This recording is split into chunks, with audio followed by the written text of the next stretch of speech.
જય શ્રી કૃષ્ણ. જય હો, મંગલમય હો.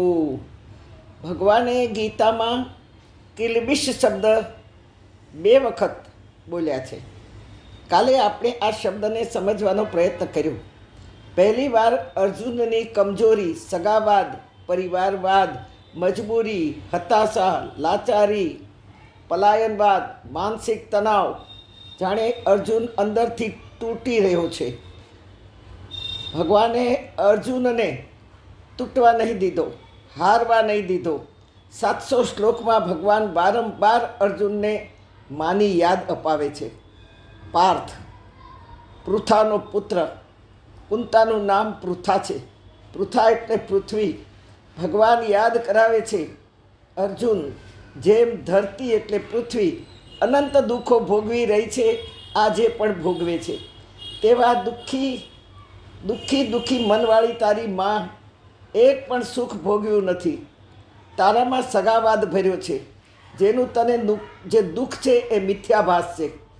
આ તારા વડીલોમાં સગામાં જોવું જોઈએ તારે કે શું ભર્યું છે. તારા વડીલોમાં સગામાં હોવું જોઈએ તેવું શક પણ નથી, અને શક પણ નથી એટલે તારી માટે કોઈ ખેંચાણ પણ નથી, ગળપણ પણ નથી.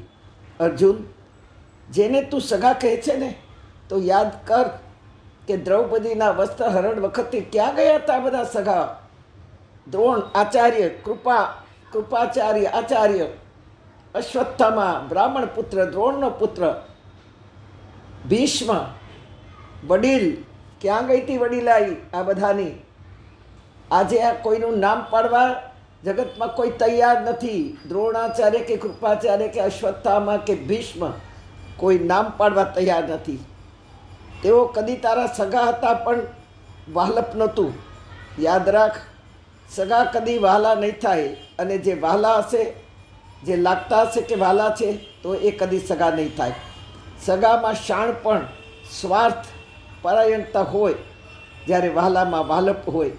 ભાગ્યે જ સગપણ અને વાલપ ભેગું થાય ત્યારે સગા વાલા શબ્દ પ્રગટ થાય. સ્ફૂર્તિ, શક્તિ, ભક્તિ ભરેલા આ આપણા શરીરમાં 5 દેવો બિરાજે. અનંત બ્રહ્માંડ આપણી અંદર પ્રગટ છે, અને છતાંય લાચારી, હતાશા, મજબૂરી ક્યાંથી ભરાઈ ગઈ?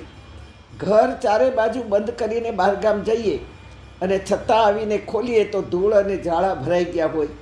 ક્યાંથી આવ્યા આ બધા ધૂળ અને ઝાડાઓ? આ ક્લીબ ક્યાંથી આવ્યું? ક્લીબ એટલે ગંદકી. તેમ આ શરીરમાં મન, બુદ્ધિ પર હતાશા, નિરાશાના ઝાડા ક્યાંથી બાજ્યા? જીવનમાં આ બધી ગંદકીઓ છે.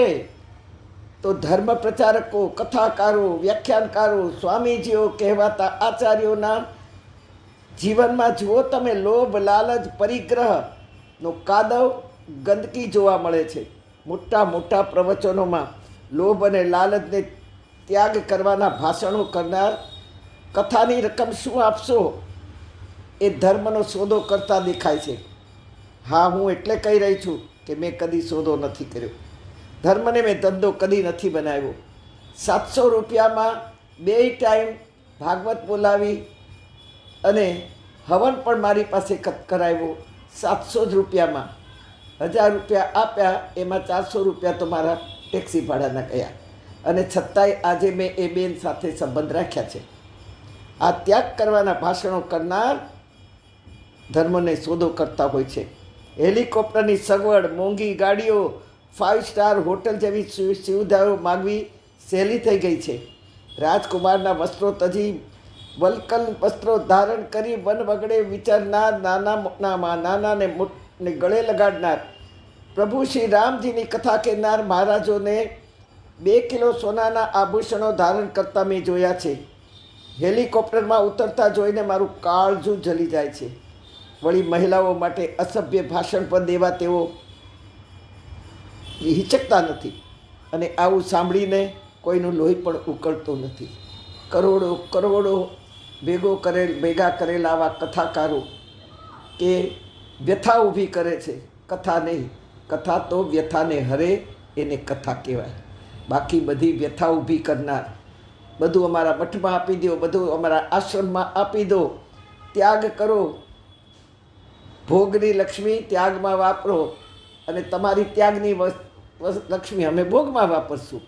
આજનો આ જમાનો છે. બસ ઓળખો, આવા કથાકારો પ્રવચનકારોને ઓળખો અને તમારી પૈસાથી કરેલી લક્ષ્મી અને ખરેખર લક્ષ્મી કરો.